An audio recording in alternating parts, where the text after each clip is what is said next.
আসলে এই দেশে যতই দল সৃষ্টি হোক নতুন নতুন, আজ অব্দি আওয়ামী লীগের মতো কোনো দল জন্মায় নেই দেশে। এটা প্রথম কথা।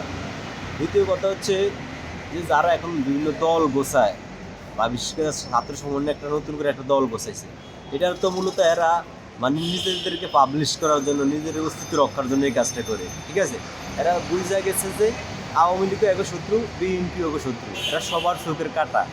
এখন নিজেদেরকে মানে সেভ করার জন্য একটা দলের একটা বড় নেতা হইতে চায় বা যাইতে চায়, এর বেশি আর কিছুই না। ধরেন বাংলাদেশে যদি ছাত্ররা রাজনীতি করে যদি নির্বাচন করে, সারা বাংলাদেশে তো 300 আসন, আপনার একটা আসনের নাম কোন, তো এই আসনটা ছাত্ররা পাইব।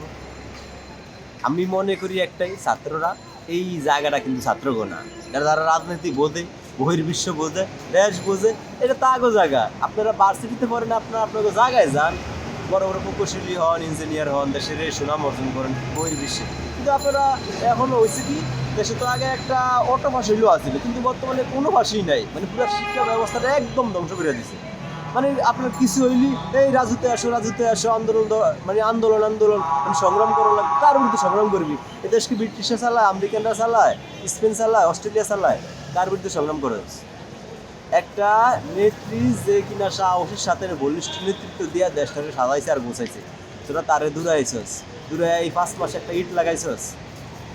তোরা তো হইলি মির্জাপুর, এই সমন্বয়ক হাসনাত আবদুল্লাহ, সাজিস আলম, এরা বিএসসির মোড়ে রং চা খাইতো, সিগারেট খাইতো টোগায়া।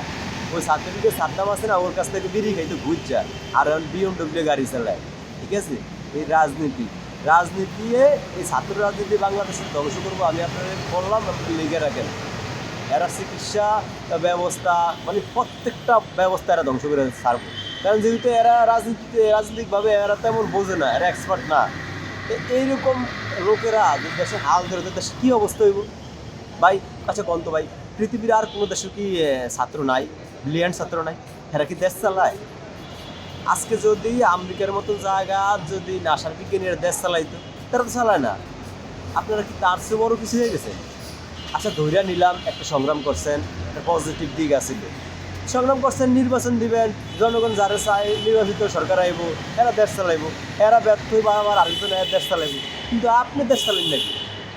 ঠিক আছে, আপনি কোন ম্যান্ডেটের দেশটা চালান?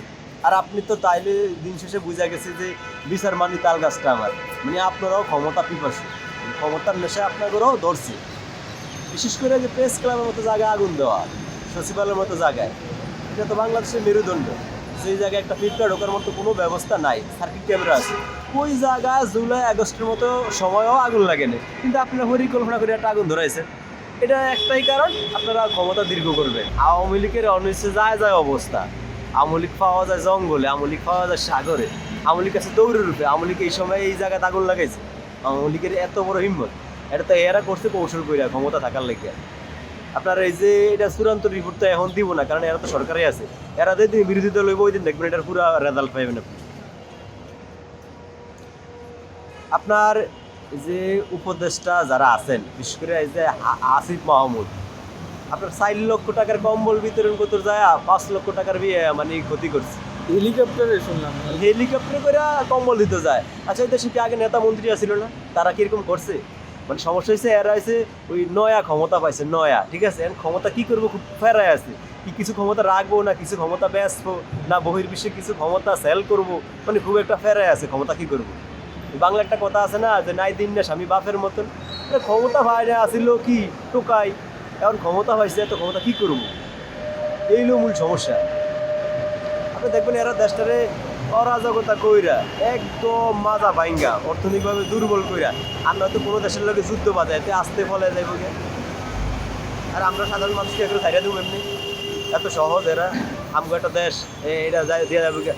ধরেন বাংলাদেশে শেখ হাসিনার সময় দেখছি সমুদ্র সীমা জয় করে আর বাংলাদেশের মানচিত্র বড় করছে। কিন্তু এই সরকারের আমলে হয়েছে কি, কারো চিটাগাং লাগে, কারো কক্সবাজার লাগে, কারো সেন্ট মার্টিন লাগে। আচ্ছা বাংলাদেশের কি জমিনের দলিল নাই? এটা খাস জমিন।